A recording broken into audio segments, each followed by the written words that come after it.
Welcome to the WTR Small Cap Spotlight podcast. I'm your host, Tim Gerdeman, Vice Chair and Co-founder and Chief Marketing Officer of Water Tower Research. In today's episode, I'm being joined by my colleague and WTR Senior Energy Transition and Sustainable Investing Analyst, Peter Gastreich. Peter will share some insights from his initiation of coverage on Abundia Global Impact Group, NYSE American, ticker symbol AGIG. Good morning, Peter, and thanks for joining me. Morning, Tim. It's great to be here. Peter, to kick things off, what is AGIG's approach to low carbon fuels, and how does the company set itself apart from other companies in the renewable fuels space?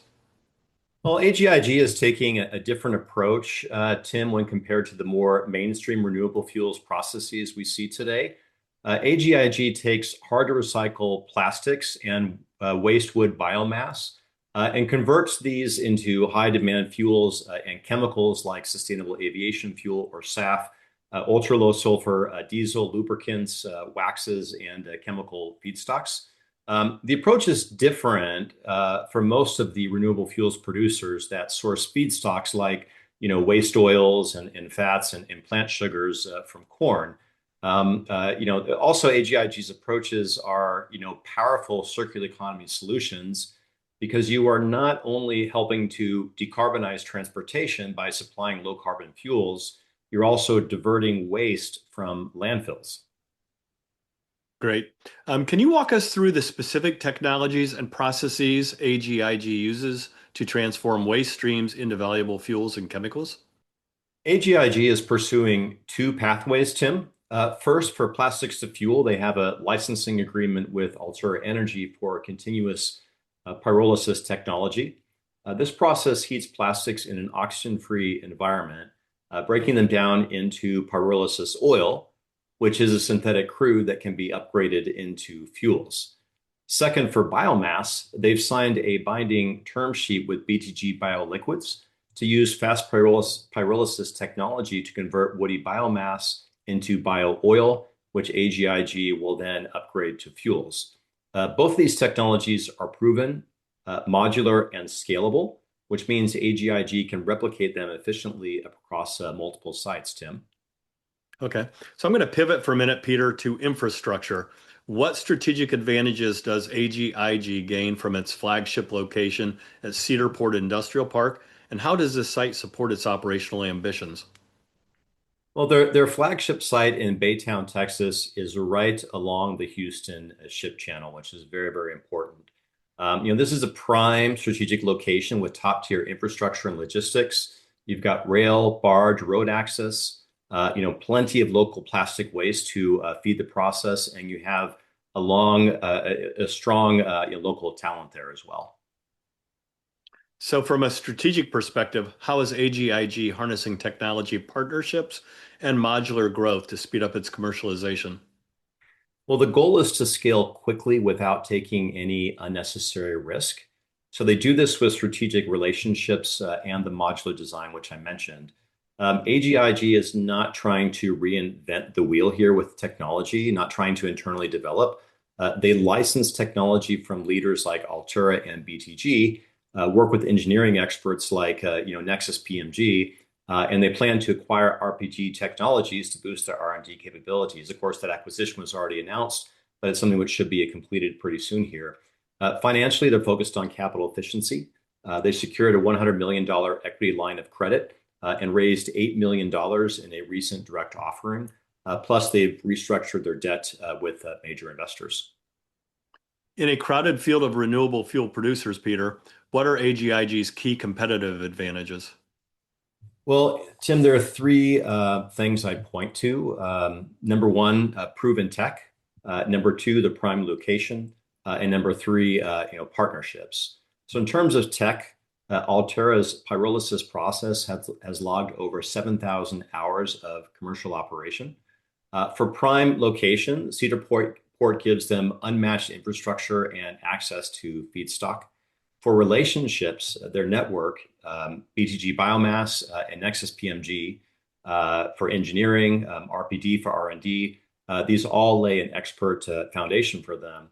And finally, just adding in the sustainability angle, With the dual objective of diverting waste and cutting carbon, you've got a compelling story in a market that's hungry for profitable low carbon solutions.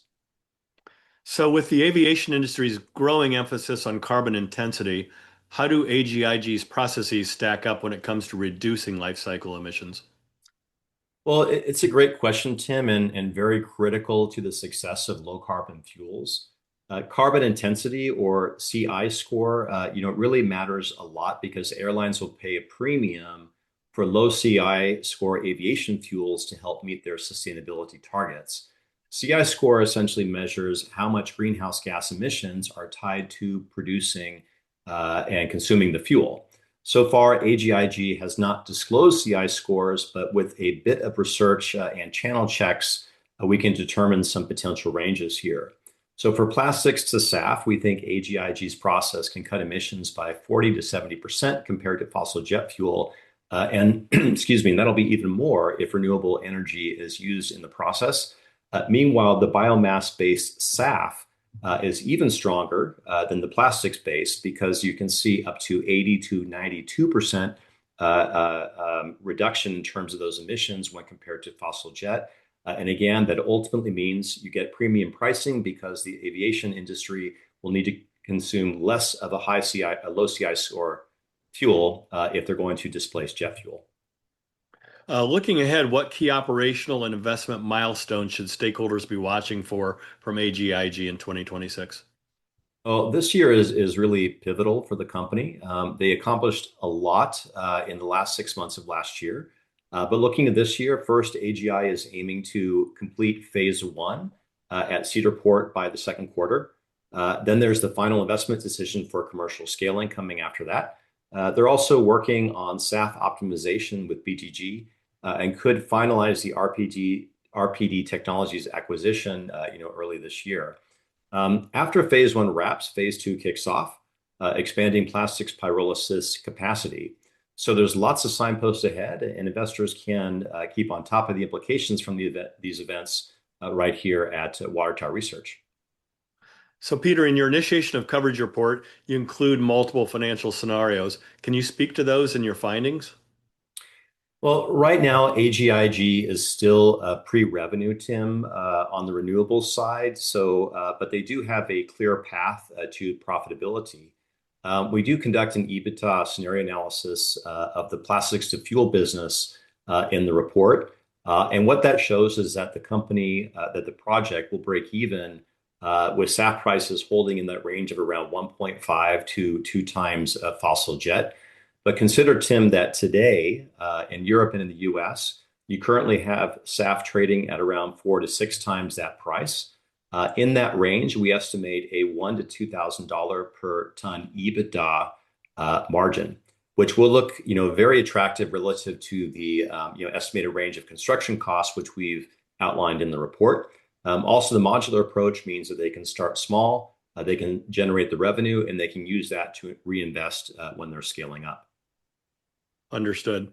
So my final kind of top of mind question for you, Peter, is as AGIG moves toward commercial deployment, what principal risks does the company face and what can they do to potentially mitigate those challenges?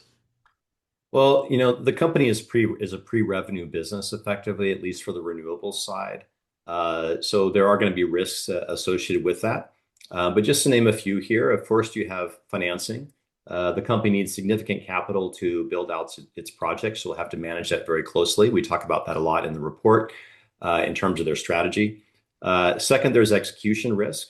You're scaling from pilot to commercial operations. This is something which is complex and delays can happen. We have seen delays with other companies through these stages. Regulatory risk is a factor for most renewable fuels companies and renewable companies in general, as the policies or rule changes, can have an impact. But that having been said, for this company, their projects are not depending on regulatory support. And I think that's something very important.